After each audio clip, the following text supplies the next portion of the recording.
For breaststroke, my favorite drill is a combination of kicking and pulling. We do what we call kick-kick-pull, which would be 2 kicks and 1 pull.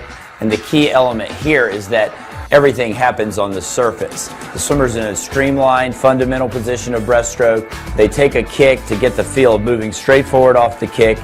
And then on the second kick, they would take a full breaststroke pull and then return back to that streamlined position on the surface. The key to this drill is after the pull, you don't dive underwater and then come back up. And once they've done that, we would normally pair that up with pull-pull-kick, which they would take 2 pulls, and in between they really wouldn't do anything with their legs. They would just let them kind of be in a natural position. And after the second pull, they would kick and feel the acceleration into the streamline as they add the kick to the pull. So it's a very good timing drill, and it just kind of works on each of the parts. I'm a big believer in working on the parts of things if you can break it into components, and particularly in breaststroke.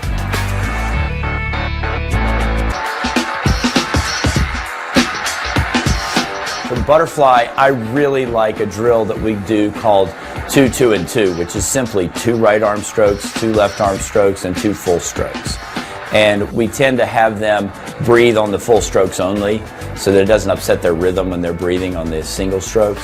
Or you can do it where you breathe on the second of every one of those strokes, but they have to then turn their head to the side. I never like for swimmers to breathe to the front in a butterfly single arm drill because they raise their head up, their hips drop, and it's really a very unnatural position.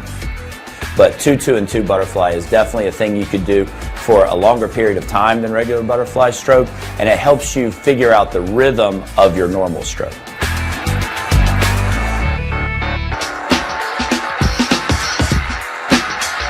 For freestyle swimming, one of the drills that I really like to do is a drill called the triple touch switch, 3TS for short. And that starts with the swimmer, arm extended, ear on their arm. They'll recover and they'll touch halfway between elbow and wrist. They'll go back and touch right at their hip, and then they'll come right back and slide their hand in, and then they switch to the other side in the same position. So they'll just repeat this drill in a pattern, and what it does is it really teaches them to stabilize their body.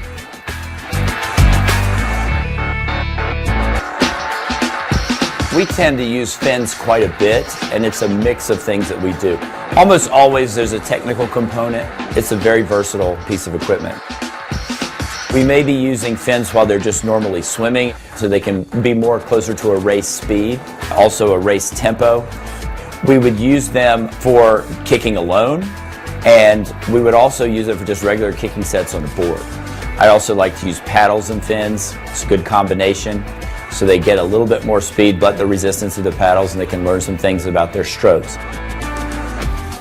The Alpha Pro fin is really unique, mainly because of the shape. You notice that the fin-like structure of it really mimics the foot better than a traditional fin, which might be triangular or much larger. It's also shaped in a way so that the swimmer kicks in a natural position. If you look at good flutter kickers, their feet move like this. The way that this is designed tends to shape the kick in a proper way. The Alpha Pro fin is the most comfortable fin on the market without losing resistance and the power work that you can do with it. We use hand paddles traditionally to build strength and use it to add resistance to a stroke. The swimmer learns a lot about where their hands are positioned, when to apply pressure, when not to apply pressure. You're going to get a resistance that allows them to get in proper position, but not something that changes the way they're going to swim.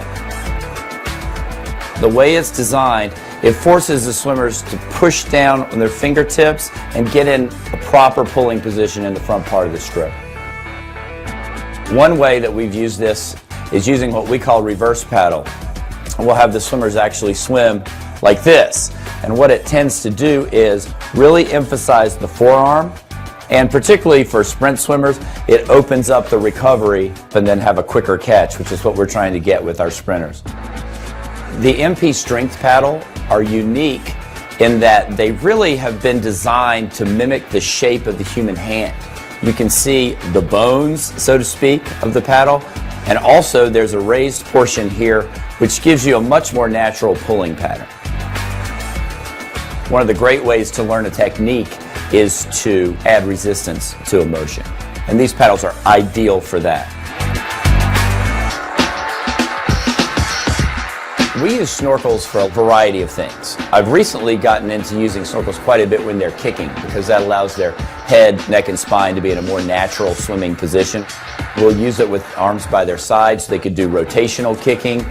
We also use it during pulling because it keeps their head in line and they can really focus on technique. And I do think there's a conditioning value with the snorkels as well. The Focus Snorkel is one of my favorite new products from the MP line. There's several reasons for this. Number one, you see there's a natural streamlined design of it which allows the swimmer to cut through the water in a much more natural form. The thing that I think is probably best about it is the stability. You can see this triangular piece here. This really makes sure that the snorkel is completely stable and there's no side-to-side movement when the athlete is swimming. As a coach, I like to see straps like this that are unbreakable and easy to adjust. And also the mouthpiece, which is designed to be comfortable so the swimmer doesn't have to bite down very hard on it. All of the swimmers that we have using it feel like it's definitely an upgrade from anything they've used before.